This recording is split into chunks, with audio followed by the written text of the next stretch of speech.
Whenever we talk about salaries and contracts, my take is generally the same. So you could almost copy and paste this from any other time LSU's given a big money contract to a coach. The money, the dollar amount, if you're looking at that $42 million or the $7 million a year, and some people are going to be aghast, and there's probably going to be some dopey professors who lash out on Twitter about how they're paying the football coach $42 million, but there's leaky basements in Hodges or whatever. And I love Hodges Hall, by the way. But the money is irrelevant. It is irrelevant if you're winning.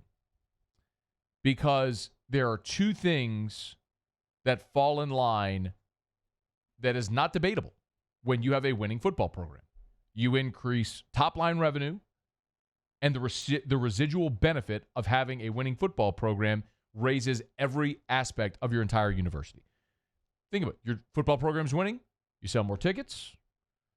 You sell more parking. You sell more concessions. You sell more apparel, all the officially licensed products, all of that stuff. Your top-line revenue, the money that people are spending to consume your product that you get into your big pot, all of that goes up when you have a winning football team.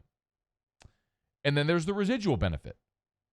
Think about all of the promotion that LSU got over its championship run, over Joe Burrow's Heisman season. All of the times that LSU and Baton Rouge and Louisiana were on national TV. You cannot pay, literally, for there is no athletic department in the country that could pay for that amount of promotion. Like if you, and there's some companies that'll do this. They'll go map out like all the times that LSU was on the ticker or that they talked about LSU or Joe Burrow mentioned LSU. Like if you look at SportsCenter and they have 2 million people watching SportsCenter, they mentioned LSU 10 times in an hour, there would be an associated reach benefit, a monetary benefit of that if you were actually looking at an ad to reach that many people.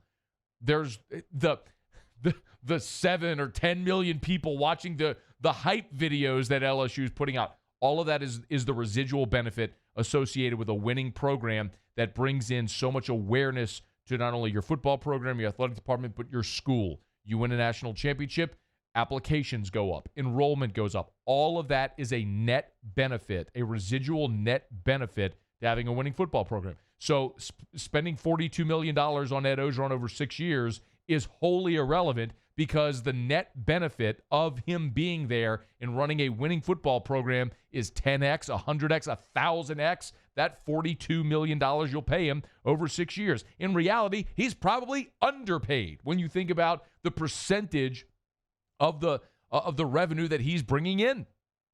But he's paid in line with the rest of the best coaches in college football and deserves to be. The money's irrelevant. The only thing that matters is the buyout. It's the only thing that matters. If your coach is winning, you don't care what you pay him. There is nobody right now in Clemson, South Carolina that's super ticked that Dabo's making $9 million a year. There's nobody in Tuscaloosa, Alabama that's really peeved that Nick Saban's making $8 million a year. It doesn't matter. If you're winning, you know what gets thrown in people's face all the time? Well, how's that 10-year, $75 million contract looking for Jimbo right now? Why? Because they went 7-5. You go 7-5, they're going to throw that in your face. So, win, it's irrelevant. What's the buyout? LSU's Board of Supervisors will meet in early March. They'll approve the contract. Then Ed can sign it, and we'll learn all the full details when it becomes public. But that's the only thing that matters. In 2015, when Joe Alleva couldn't make up his mind if he wanted to fire Les Miles or retain him, and he left him dangling in the wind for a month, the only reason that Les was retained at the end of 2015 was because he had an 8-figure buyout, and King Alexander balked at it. Now, it's all worked out, clearly. Look at where LSU is right now. But that's what matters. I mean, in Ed's first year, when they lost to, remember they lost to State and they lost to Troy, Ed had like a $12 million buyout. So they couldn't move. It's a good thing they didn't, but they couldn't. That's all that matters. Let me see what the buyout is. If things get sideways, what protections have you built in? Here's the hope. Ed's 58. Hope he coaches another 10, 15 years, wins 3, 4, 5 more national championships, goes into the College Football Hall of Fame. They build him a statue. LSU hangs more banners, and he sets LSU into the stratosphere as a football program. That's the hope, and you never worry about it. What if things go sideways? Who knows? That's why you have to build in those protections. That's the only thing that matters at this point. The other thing that's good about the contract, obviously, is the term, 6 years. That matters for recruiting. Ed is not old. He's only 58. As we mentioned, he could coach another 10, 15 years. However long he wants to coach, whatever that may be, he'll make up his mind. But he's not close to being done at 58 years old if he doesn't want to be close to being done. But the 6 years precludes teams from negative recruiting him. Steve Spurrier used to deal with this every year. He'd be asked when he was at South Carolina, Steve, how many more years you want to coach? I'd say 4 or 5 years. Why? Because he could go to any recruit and say, look, my contract is 4 or 5 years, and that's how long I'm going to be here. That's why it matters. So Ed's 6-year contract says, don't even think about it. I'm going to be here for good. I ain't going anywhere. So that helps in that end in recruiting. The one other tidbit that matters, I don't know that necessarily matters a ton, but it's worth considering.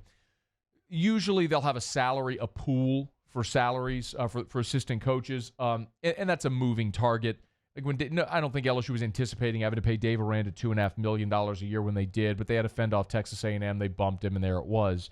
But whoever the next defensive coordinator is, it's unlikely he's going to make $2.5 million a year. And whoever replaces Joe Brady, it's also unlikely that that's going to be a 7-figure coordinator. Could be, but unlikely. And Brady was primed to get a 7-figure deal. He would have been making in excess of $1 million per. In that 1.3, 1.5 range. So if you just think whoever's next, let's say the next defensive coordinator makes $1.5 million. Okay, bump him down $1 million from what Aranda was making. He's still making $1.5 million. And let's say the passing game coordinator makes what Brady was making, $400,000 or even $500,000. Well, you've saved $1.5 million from what you were expecting to pay Aranda and Brady.